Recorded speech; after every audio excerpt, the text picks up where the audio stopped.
One of the standouts of the 2025 NAMM show announcements was Fender's new Indonesian-made Standard Series. These new guitars start at just $599, but are they any good? Let's find out. Welcome to Get Offset. My name is Emily, and you look especially nice today.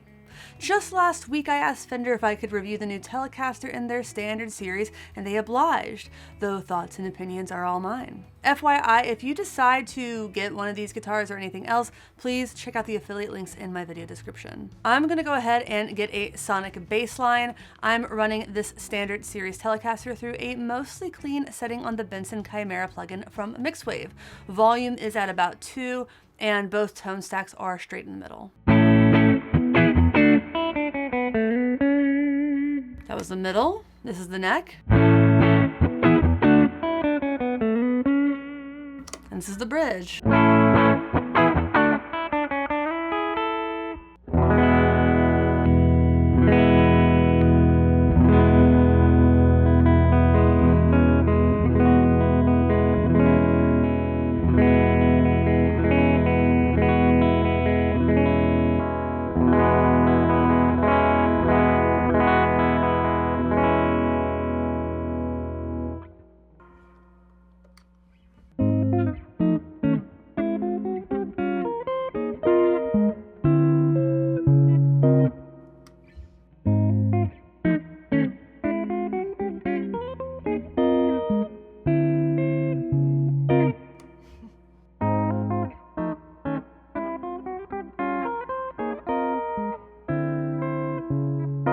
I'm going to attempt some chicken picking, though I did just cut my nails, which is going to make that a lot harder.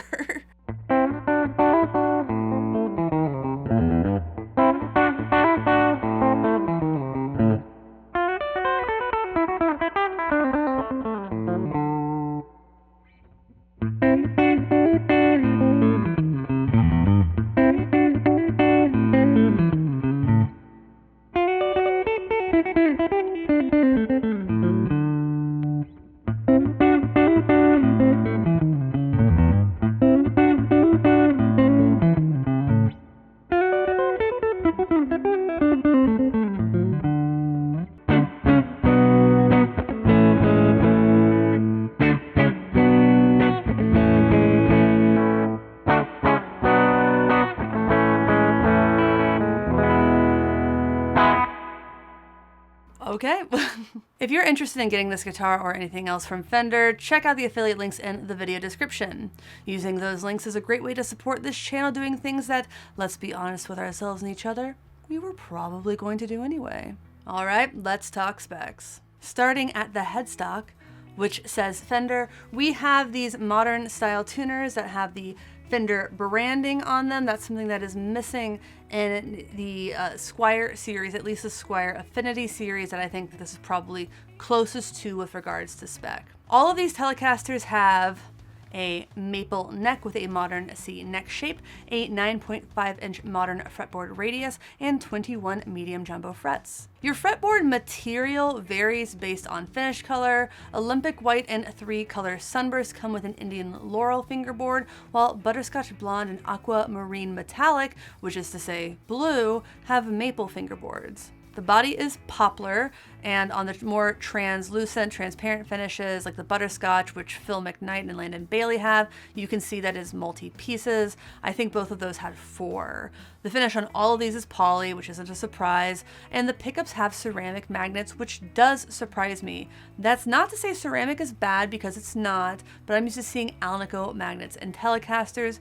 Even the Classic Vibe series has Alnico magnets in the Telecasters. That being said, I know that Fender has done ceramic Telecaster magnets before. Not bad, not good. It just depends on like what you want to hear and how you like the way that they sound. I'm not a fan of this 3-way switch though. I always bristle at this type of PCB switch. It doesn't feel very good, and I think that they're especially annoying when you're trying to swap pickups, which is, I imagine, something I'll eventually do with this guitar. My switch also came a little bit bent. That's not why I don't like it. I haven't opened it up. I'm not going to try to bend it back into place. It is so minor. I'll put a video on the screen so you can see it. I'm a little bit surprised that I noticed it, to be honest. But that's the gist of the specs. These frets feel really, really good. This neck is incredible. I'll talk about that more in a bit. Let's go ahead and get to a more country sounding patch. This time I'm using the Native Instruments Guitar Rig 7 plugin. Check out the details of that on the screen.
So I'm not sure how this is translating into the recording.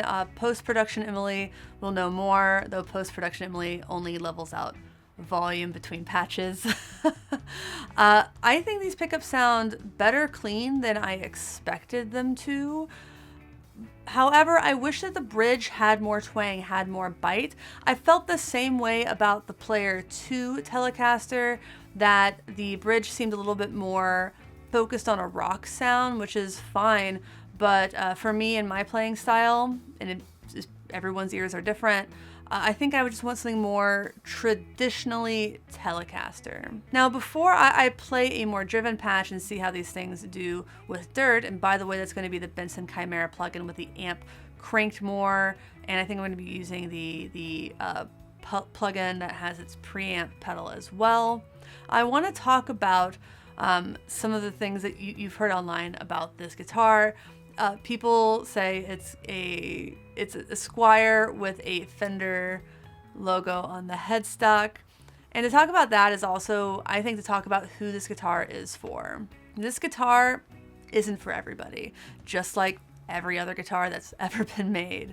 It may not be for you, and that's fine as long as it's for somebody else and reasonably for someone else. In my opinion, this guitar is for newer players who want a guitar they can grow with, and guitarists of any experience level who want a solid mod platform, a guitar they can make their own one piece at a time. Starting with my litmus test for a guitar marketed to new players, it's a twofold one. One, does it sound good enough? And two, does it feel good enough? Because if you don't have those two things, you're probably going to discourage new players, and I hate that. I think the worst thing a beginner guitar can do is make somebody not want to play guitar anymore.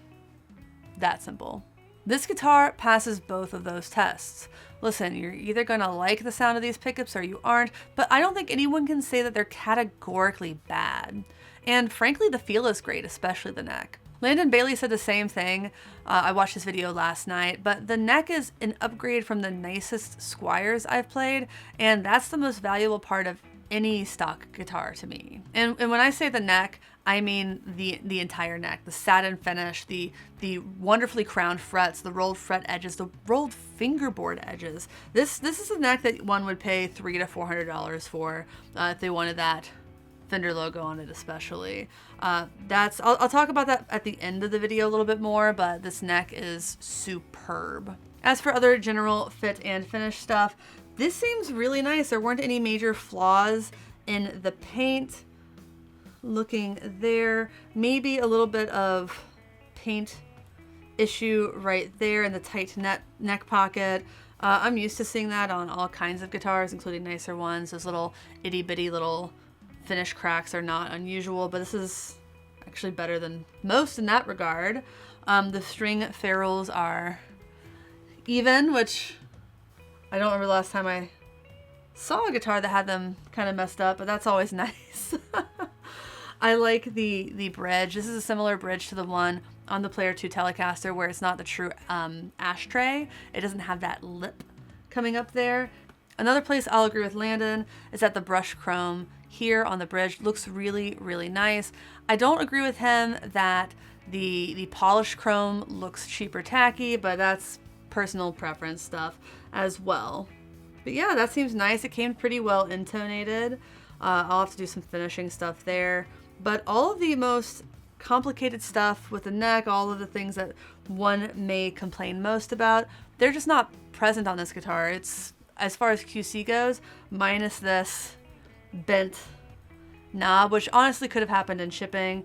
It's a really well-built guitar. As for making this guitar your own with mods and upgrades, I've been told by Fender that the Standard Series is going to be easier to mod than any Squier because the parts are more standardized for the Fender line, and that makes them more standardized for aftermarket options. If you've ever tried to upgrade a bridge or even a pickguard on a Squier, you know that it's not always a one-to-one swap. Filling and redrilling holes is pretty common. So to be able to just drop a new pickguard or a new bridge on this, maybe one with brass saddles, that's a great benefit. Whether that makes it worth more than a Squier or not is up to you. Oh, right, enough of that. Let's hear this thing with some dirt. I'm back to the Benson Chimera plugin from Mixwave with the volume up and also the preamp pedal on.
Well, that is my first look at the Fender Standard Series Telecaster. It's not my dream Telecaster, and I still think the Player 2 is probably a better value if you're not interested in modding things. But I wouldn't feel bad about modding this Fender Telecaster. Sometimes I feel weird about modding Fenders. I don't know why. And I think the neck is a considerable upgrade from Squiers, just in general. Personally, that's probably worth the $170 to $150 difference between this and the higher end classic vibes to me personally, if you're already interested in modding those guitars. I will upgrade the pickups in this and at least the switch, which I almost always do with Squiers anyway. I might swap the bridge, but there's nothing wrong with this one and it does feel nice.